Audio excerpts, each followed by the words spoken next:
नमस्कार, money matters for women में आपका स्वागत है। मैं हूं आपकी होस्ट पल्लवी। जी बिजनेस का ये शो खास हमारी महिला व्यूअर्स को ध्यान में रखकर बनाया गया है। आप चाहे हाउस वाइफ हो या वर्किंग फीमेल, इस शो का हिस्सा बन सकती हैं। एक्सपर्ट से अपने सवाल पूछ सकते हैं। तरीका बेहद आसान है। एक बार नोट करें क्या तरीका है। आपको SMS या email के जरिए अपने सवाल भेजने होंगे। SHE शी लिखकर अपने सवाल आपको 57575 पर भेजने होंगे। साथ ही ईमेल कर सकती हैं SHE@Zeenetwork.com पर। याद रहे कि जब आप ईमेल से सवाल भेजें तो अपना फोन नंबर लिखना उसमें ना भूलें। साथ ही ट्विटर से भी आप जुड़ सकती हैं। ट्विटर के जरिए अगर आप सवाल शेयर करना चाहती हैं तो हमारा ट्विटर हैंडल नोट करिए MMW_Z बिजनेस। ट्विटर से जुड़ के आप सीधे सवाल एक्सपर्ट से भी पूछ सकती हैं। साथ ही जानकारियां भी ले सकती हैं। एक नजर डाल लेते हैं क्या रहेगा आज के शो में खास। आज चर्चा जॉइंट होम लोन पर। इसके अलावा हम चर्चा करेंगे कि कौन से अगर FD में अगर आप निवेश कर रही हैं, फिक्स्ड डिपॉजिट की दरें इस वक्त काफी अट्रैक्टिव है, ऐसे में कहां आपको मिल सकती है छूट और कितनी छूट अवेलेबल है। इसके अलावा बच्चों के लिए निवेश करने की सोच रहे हैं तो भी ऑप्शन तलाशेंगे और आगे बढ़ेंगे। चलिए फिलहाल एक सवाल यहाँ पर SMS के जरिए हम शामिल करेंगे। उससे पहले हमारे साथ एक और कॉलर फोन लाइन पर है, उनसे बात करते हैं। यशोदा पटवाल जी हमारे साथ है। बहुत बहुत स्वागत है यशोदा जी आपका। बताइए क्या सवाल रहेगा। हाँ, थैंक यू मैडम। मैं नैनीताल से बोल रही हूँ, यशोदा पटवाल। मैं और मेरे हस्बैंड जॉइंट होम लोन लेना चाहते हैं, जिसके लिए बैंक हमें होम लोन देने के लिए तो एग्रीड है, बट जिस लैंड पर हम होम कंस्ट्रक्ट करेंगे वो मेरी मदर इन लॉ के नाम पर है। तो मैं यह जानना चाहती हूँ कि क्या हम दोनों इस लोन पर इनकम टैक्स की छूट ले सकते हैं?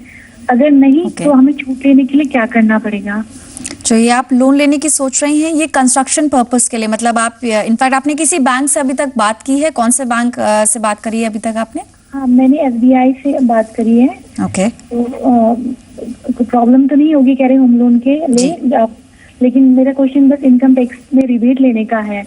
जी साथ ही क्योंकि यशोदा जी क्योंकि जो फिलहाल जो नॉर्म्स हैं, आप जैसे बात कर रही हैं इंटरेस्ट पे, यानी कि जो आप लोन लेंगी उसके इंटरेस्ट पे आपको 1.5 का जो मिलता है प्रोविजन डिडक्शन का, वो आपको मिलेगा कि नहीं, और साथ ही दोनों को मिलेगा कि नहीं। यशोदा जी आपके सवाल पर हम चर्चा करेंगे जरूर कुछ ही देर में। एडलवाइज फाइनेंशियल प्लानिंग से शैलेश मुल्तानी हमारे साथ जुड़ेंगे। फिलहाल करंट जो सिनेरियो है उस पर हम चर्चा करते हैं।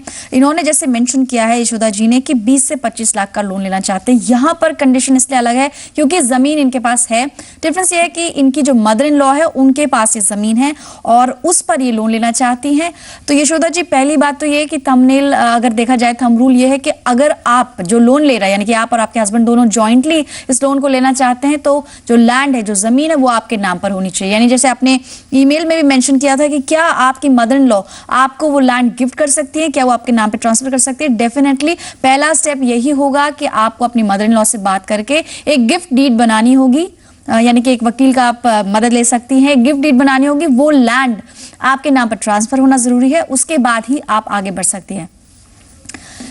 इसके अलावा अगर और भी चीजें जाने हम, 24B यानी section 24B of income tax act, उसके तहत 1.5 जो आप एग्जेम्पशन चाहती हैं वो दोनों को मिलेगी या नहीं, वो डेफिनेटली आप जानते हैं। सवाल की तरफ रुक करते हैं। हमारे साथ अब जुड़ गए हैं एडलवाइज फाइनेंशियल प्लानिंग से शैलेश मुल्तानी जी।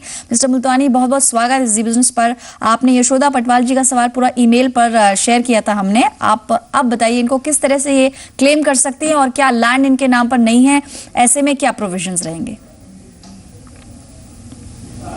देखिए, इनको अगर सेक्शन 24 के तहत जो 1.5 लाख रुपए तक की छूट उपलब्ध है, उसके लिए इन्हें पहले तो ये प्रॉपर्टी जो है, इनका जो प्लॉट है वो पहले अपने नाम पे करना होगा। उसके बाद इनको इस पे कंस्ट्रक्शन स्टार्ट करना होगा। तो पहली शर्त तो ये है कि प्रॉपर्टी इनके नाम पे होनी चाहिए। इसके बाद इन्हें 1.5 लाख की ये छूट है वो उपलब्ध होगी। तो चाहिए तो ये एक गिफ्ट डीड बनाकर इनकी जो मदर इन लॉ का जो ये प्लॉट है वो इनको गिफ्ट कर सकते हैं। एक बार एक गिफ्ट डीड बन गया, उसको रजिस्टर करा लें और उसके बाद इसके ऊपर कंस्ट्रक्शन शुरू करें।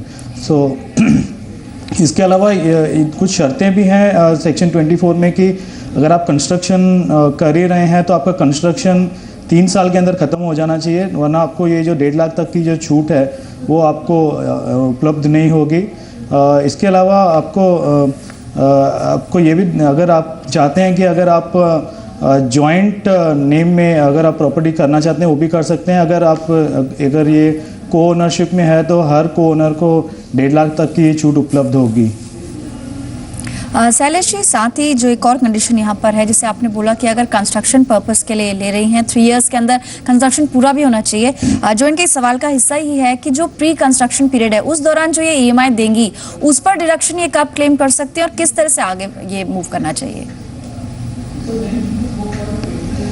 अच्छा, ये एक है कि अगर इन्होंने लोन कंस्ट्रक्शन शुरू होने के समय लिया है और उस पर इन्होंने ब्याज भरा है, तो जो कंस्ट्रक्शन डेट से लेकर कंस्ट्रक्शन की जो एंड डेट होगी उसके बीच में जो भी ये ब्याज भरेंगी उसके लिए इन्हें 5 इक्वल इंस्टॉलमेंट में ये एक डिडक्शन अवेलेबल होगी। समझो उन्होंने इनका कंस्ट्रक्शन 3 साल चला, उन्होंने 90,000 तक की एक इंटरेस्ट भरा है, तो आप उनको 5 साल 90,000 को इनको 5 साल के अंदर ये इसका फ़ायदा उठा सकते हैं। ये इनका जो डिडक्शन है वो जिस साल में इनका कंस्ट्रक्शन कंप्लीट होगा उस साल से ये 5 साल के डिडक्शन को अवेलेबल होगा।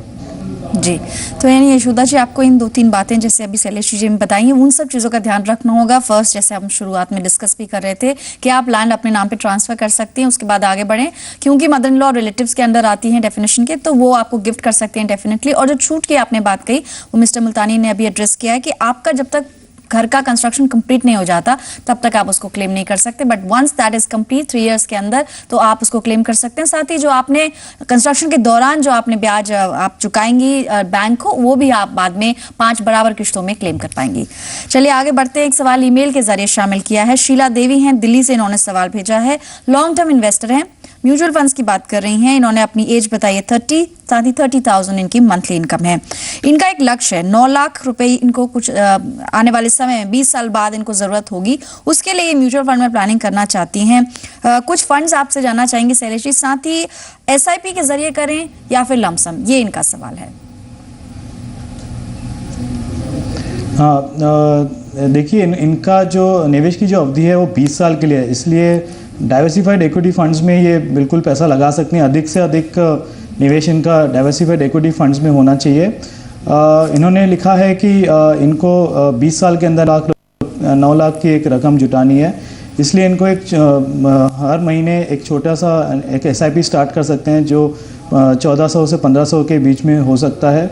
कुछ फंड्स के नाम मैं बता देता हूँ जो बहुत जिनका परफॉर्मेंस काफ़ी अच्छा रहा है, वो है HDFC इक्विटी फंड है, Franklin India blue chip fund है, DSP टॉप 100 इक्विटी फंड है, या quantum long term equity fund है।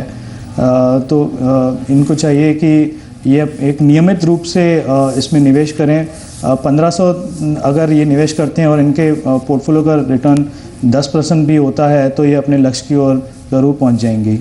जी, तो यानी शीला जी, आपने जैसे 9 लाख का एक लक्ष्य रखा है, अप्रॉक्सीमेट हम एक एस्टिमेशन के जरिए आपको दिखा रहे हैं कि अगर आपको 8 से 9% का ब्याज इंटरेस्ट मिलता है अगर एनुअलाइज बेसिस पे, तो आपका लक्ष्य डेफिनेटली अचीवेबल है। और जहां तक SIP की बात है तो मार्केट वोलेटिलिटी में SIP आपको अच्छी एवरेजिंग दे सकते हैं, इसलिए अगर आप लंबी अवधि का सोच रहे हैं तो डेफिनेटली SIP रूट आपको अपनाना चाहिए। बढ़ेंगे आगे, एक कॉलर फोन लाइन पर है, मधु जैन है औरंगाबाद से। मधु जी, बहुत बहुत स्वागत है जी बिजनेस में, पूछिए अपना सवाल। हेलो। हाँ मधु जी, पूछिए एक्सपर्ट से क्या जानना चाह रही हैं। हाँ हेलो, मेरे पास है ना 1 लाख रुपीज है जी। तो मुझको वो इन्वेस्ट करना है, तो मैं किस तरीके से इन्वेस्ट करूँ कि मुझको मंथली इनकम भी आ सके उसकी। ओके, और आप बता सकते हैं जो सरप्लस आपके पास है अभी फिलहाल, वो आपने सरप्लस है, मुझको वो लगते नहीं है अभी, मुझको वो 10 साल तक भी नहीं लगेंगे। ओके, यानी कि लंबे अवधि का ही सोच रहे हैं। लंबे समय तक के लिए है वो मेरे पास, तो किस तरीके से मैं वो इन्वेस्ट। राइट मधु, आप अपनी एज बता सकते हैं और साथ ही आपने अभी कहाँ पे एक्सपोजर लिया हुआ, यानी आपने सोने में निवेश किया है या फिर आपने सोने में किया था? मैं सोने में से बाहर निकल गई, मतलब सोने में से मैंने पैसे लिए। ऑलराइट शैलेश, बहुत ही क्लियर इनके एसेट एलोकेशन अगर बात करें, अभी तक इक्विटी एक्सपोजर नहीं लिया, सोने में कुछ इन्होंने मुनाफा कमाया, उससे 8 लाख रुपए का सरप्लस अब जमा हुआ है।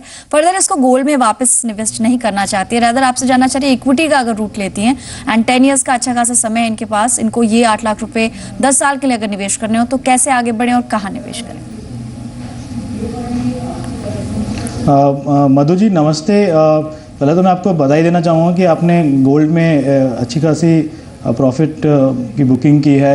बहुत कम निवेशक हैं जिन्होंने गोल्ड में इतना पैसा कमाया। अभी आपने बताया कि आपको गोल्ड में फिर से निवेश नहीं करना है, तो और आपकी जो निवेश की जो अवधि है वो 10 वर्ष की है, इसलिए आप अधिक से अधिक जो है निवेश डाइवर्सिफाइड इक्विटी फंड्स में करिए।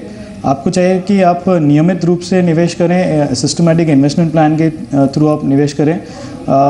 10 साल जो है काफ़ी लंबा अवसर, लंबा पीरियड है एक इक्विटी में निवेश करने के लिए।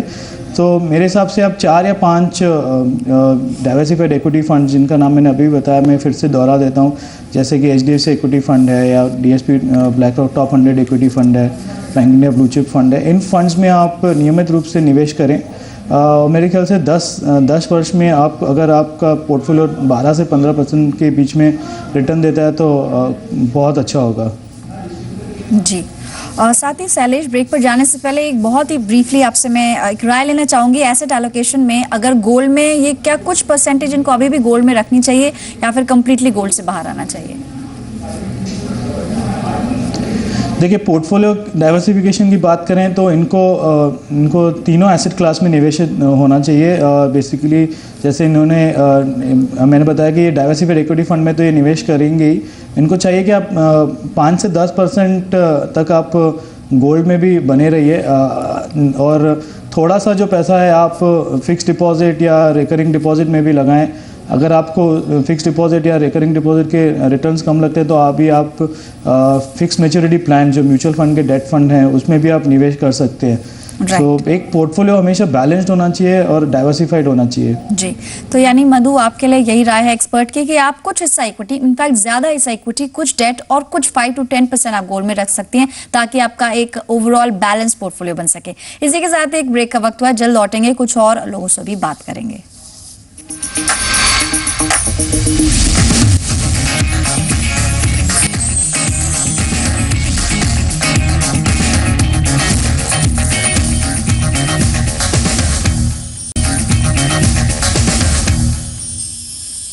मनी मैटर्स पर वुमेन जारी है और आपके सवालों के जवाब दे रहे हैं एडलवाइस फाइनेंशियल प्लानिंग से शैलेश मुल्तानी जी। इससे पहले कि कुछ और कॉलर्स से हम बात करें, आपको एक बार और बता दें किस तरह से इस शो का हिस्सा बन सकती हैं। SMS या ईमेल के जरिए अपने सवाल हम तक पहुंचा सकती हैं। SHE हमारा कोड आपको लिखना होगा, अपने नाम के साथ अपना सवाल 57575 पर भेजना होगा। साथ ही ईमेल ID भी नोट करें, SHE@zenetwork.com। ईमेल से अगर आप सवाल भेज रहे हैं तो अपना फोन नंबर लिखना नहीं भूलें, ताकि हमारी टीम आपसे संपर्क कर सके। पिछले हफ्ते जो हमें ढेर सारे कॉलर्स और SMS आए हैं, उन्हें हम शामिल करेंगे। आगे बढ़ेंगे। ज्योति ने दिल्ली से सवाल भेजा है। ये लिखती हैं कि इन्होंने फिलहाल बैंक में एक FD करी हुई है, जिसमें इन्हें लगभग 9% का ब्याज मिल रहा है। PNB के साथ इनकी FD है। 80C के तहत जानना चाहती हैं क्या फिक्स डिपॉजिट का जो इंटरेस्ट है उस पर कोई एग्जेम्पशन मिलता है। साथ ही और भी टैक्स सेविंग के ऑप्शन जानना चाह रही हैं 80C के अंदर। शैलेश, क्लियरली जैसे क्वेश्चन तो बहुत सिंपल है इनका, टैक्स सेविंग FDs के बारे में अगर आप बता सके, और फिलहाल कितनी मौजूदा ब्याज दरें हैं? देखिए, 80C के तहत अगर आप 5 साल के बैंक FD में निवेश करते हैं तो आपको निवेश की रकम पर आपको छूट उपलब्ध है।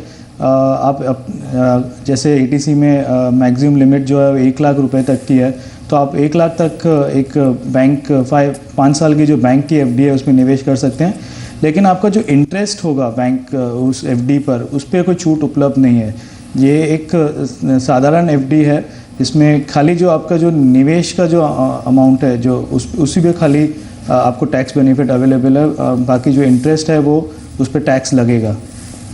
जी, इनफैक्ट अगर हम यहाँ पर ऑप्शंस देखें तो 5 इयर्स के लिए अगर आप सोच रही हैं निवेश करने का, हालांकि अभी तो आपकी FD चल रही है, तो आपको 8.75 तक ब्याज इसमें मिल जाएगा। साथ ही 80C के तहत आपको एग्जेम्पशन भी मिलेगा। कुछ और ऑप्शंस भी हैं, आप स्क्रीन पे चेक कर सकती हैं। PPF एक बहुत बेहतरीन ऑप्शन है। इनफैक्ट ज्योति, अगर आप बता सकती हैं कि अभी आप कितने समय के लिए आप निवेश करना चाह रही हैं तो ज़्यादा ईजी हो जाता हमारे एक्सपर्ट के लिए भी। बट ELSS, NSC, PPF, कई सारे ऐसे ऑप्शंस हैं। साथ ही में हाल ही में जो अनाउंसमेंट हुई NPS को लेके, शैलेश जी आपसे जानना चाह रहे हैं कि इस अनाउंसमेंट को आप किस तरह से देखते हैं? पेंशन बिल को भी मंजूरी अभी मिली है इनिशियली, और आगे चल के ये भी एक अच्छा विकल्प बन सकता है। लेकिन इसमें पेंशन प्लान्स को लेकर बाजार में आपको लगता है कि कुछ और भी पेंशन प्लान्स आने की उम्मीद है? हाँ, मैं समझता हूँ अभी इस प्लान को जो मंजूरी मिली है, अब इसके चलते काफ़ी इसमें फेरबदल होगा, इसमें काफ़ी इम्प्रूवमेंट होने की आशा है।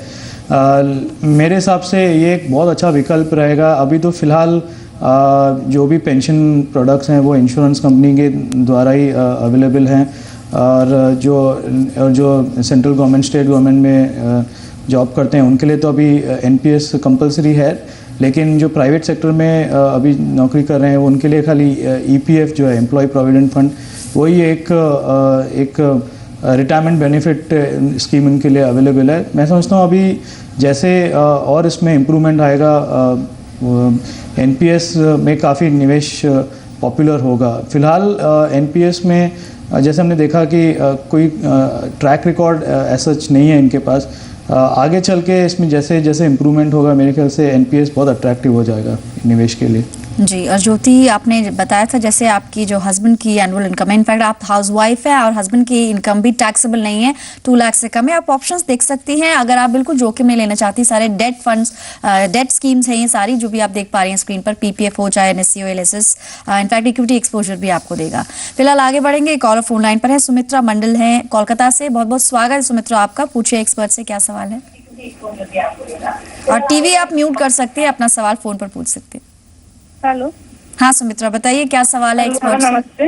नमस्कार। मेरा सवाल है जो मेरा जो एजेंट है वो हमको एक तो HDFC टॉप 200 का म्यूचुअल फंड में एसीआई करने के लिए एक तो बने सलाह दी है। ओके। उसमें बोल रहे जो 15 साल के लिए 8 लाख तक हमको मिल सकता है। ओके। 1000 रुपए एसीआई होगा पर मंथ, तो ये क्या सही इन्वेस्टमेंट होगा?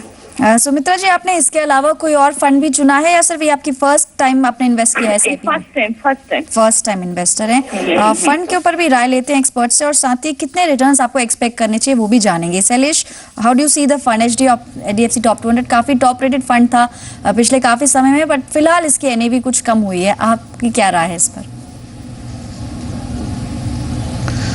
सुमित्रा जी नमस्ते। ये जो HDFC टॉप 200 फंड है ये लगभग 15 से या 16 साल पुराना फंड है। ये HDFC म्यूचुअल फंड का एक बेहतरीन फंड में से एक फंड है। अगर हम पिछले 17 या 16 या 17 साल के इसके रिटर्न की बात करें तो एवरेज रिटर्न जो है वो लगभग 17 या 18% के बीच में है। अगर पिछले कुछ वर्षों की चर्चा करें तो फंड ने थोड़ा डिसअपॉइंट किया है निवेशकों को, लेकिन मैं समझता हूँ कि ये फ़ंड का जो ट्रैक रिकॉर्ड है और इसका जो फंड मैनेजमेंट टीम है इनको थोड़ा बेनिफिट ऑफ डाउट देना चाहिए और अगर कोई इस फंड में निवेश करना चाहता है तो इस फंड में ज़रूर निवेश करना चाहिए। मेरी राय सुमित्रा जी को यही रहेगी कि आप इस फंड में SIP शुरू कर दें। आपको इक्विटी फंड में अगर आप 15 या 20 साल के निवेश कर रही हैं तो आपको 12% की एक रिटर्न का एक एक्सपेक्टेशन आप बना सकते हैं। अगर आप इस फंड में नियमित रूप से निवेश करती हैं, SIP शुरू करती हैं और अगर 1000 या 1500 रुपये आप निवेश करती हैं तो आप 12% के हिसाब से आप लगभग 5 लाख रुपए आप जुटा पाएंगी। अगर आपको 8 लाख की अगर आपको टारगेट रीच करना है तो आपको निवेश की जो रकम है वो 1000 रुपये से बढ़ाकर कुछ मेरे ख्याल से 1500 रुपये तक आपको बढ़ाना होगा। लेकिन ये बहुत ही अच्छा फंड है, आपको इसमें SIP शुरू कर देनी चाहिए। जी, आपसे इनफैक्ट जैसे अभी हम डिस्कस कर रहे थे कि इसके एनएवी में हाल फिलहाल में देखें तो काफ़ी इसमें गिरावट हुई है और इनफैक्ट पिछले 3 साल के अंदर इसने कुछ इसके रिटर्न्स अभी माइनस में चल रहे हैं। हालांकि लॉन्च से अभी तक, क्योंकि काफ़ी पुराना फंड है, बहुत HDFC भी काफ़ी समय से कामकाज कर रही है भारत में, लॉन्च से अब तक इसने 20% के आसपास एनुअलाइज बेसिस पे रिटर्न दिया है, लेकिन 3 ईयर्स का रिटर्न देखें तो वो माइनस में दिखता है। आपको लगता है इसके ट्रैक रिकॉर्ड काफ़ी स्ट्रॉन्ग है और काफ़ी इसके फंडामेंटल्स अच्छे हैं क्योंकि काफ़ी बड़ी बड़ी कंपनियों में इसका निवेश है, ऐसे में बाउंस बैक करेगा और 15 ईयर्स में इनको 10% से ज्यादा रिटर्न, क्या इनको उम्मीद रखनी चाहिए इसमें? हाँ जी, अगर इस फंड की जो लॉन्ग टर्म जो ट्रैक रिकॉर्ड है वो बहुत ही अच्छा रहा है और इनका जो निवेश है वो BSE टॉप 200 जो इनका जो है इंडेक्स उसी में निवेश करते हैं। जैसे आपने बताया कि लगभग सारे ब्लू चिप कंपनीज में निवेश करते हैं, तो उसको ध्यान में रखते हुए पोर्टफोलियो के तरफ से तो कोई भी इसमें दिक्कत नहीं होनी चाहिए। हाँ, हो सकता है कि फ़ंड थोड़ा अग्रेसिव रहा है, कुछ इसके कॉल्स फंड मैनेजर के रॉन्ग गए हों, इसके लिए चलते उसमें अभी अंडर परफॉर्मेंस देखा गया है। लेकिन ये फ़ंड का ये भी एक ट्रैक रिकॉर्ड रहा है कि जब ये फ़ंड का परफॉर्मेंस होता है, अगर जब मार्केट सुधरेगा तो मेरी ये आशा है कि ये फ़ंड डेफिनेटली अपना परफॉर्मेंस दिखाएगा। इसीलिए मेरी ये राय है अभी भी कि HDFC टॉप 200 फंड को अपने पोर्टफोलियो में शामिल कीजिए। जी, तो चलिए एक और सवाल यहाँ पर शामिल करेंगे। ईमेल के जरिए जानकी ने अपना सवाल शेयर किया है। लिखती हैं कि एज इनकी 28 है और ये हाउसवाइफ है। हस्बैंड के इन्होंने इनफैक्ट सैलरी मेंशन की है 18,000 पर मंथ। इन्होंने LIC की कोमल जीवन पॉलिसी ली है और अपनी बेटी के लिए फर्दर भी इन्वेस्टमेंट्स करना चाह रही हैं। इस वक्त म्यूचुअल फंड की तरफ इनका थोड़ा सा रुझान है। इनफैक्ट शो भी इन्होंने देखा है, इसलिए कहती हैं कि मैं 4,000 रुपये प्रति माह निवेश करना चाहती हूँ और लॉन्ग टर्म के लिए सोच रही हूँ, क्योंकि बच्ची अभी काफ़ी छोटी है। इनकी डॉटर 1 ईयर ओल्ड है और 15-20 साल के लिए अगर ये इसमें निवेश करना चाहें SIP के जरिए। फंड्स तो हमने काफी डिस्कस किए हैं। शैलेश, आप LIC कोमल जीवन किस तरह का प्लान है, मनी बैक पॉलिसी है, क्या फीचर्स हैं आपकी नजर में, कितनी आप इसको रैंकिंग देंगे? देखिए LIC कोमल जीवन ये चिल्ड्रन मनी बैक प्लान है। इसमें होगा ये कि जब इनकी बेटी 18 साल की हो जाएगी उसके बाद इनका जो सम एश्योर्ड है, इन्होंने लिखा है कि इनका सम एश्योर्ड 3 लाख रुपए है, तो एक हर 2 या 3 साल में इनको 20 से 25% जो सम एश्योर्ड है इनको LIC इनको पेमेंट करती रहेगी। ये एक money back plan children education के लिए काफ़ी लोग लेते हैं, लेकिन मेरी राय ये है कि अगर आप इंश्योरेंस ले रहे हैं तो आप खाली केवल प्रोटेक्शन के लिए लीजिए, और जो भी आप इंश्योरेंस लेते हैं बच्चों के लिए मत लीजिए। जो वर्किंग पेरेंट हैं उन्हें इंश्योरेंस लेना चाहिए, लेकिन इन्होंने अभी ये पॉलिसी ले ली है, इनको कंटिन्यू करना चाहिए।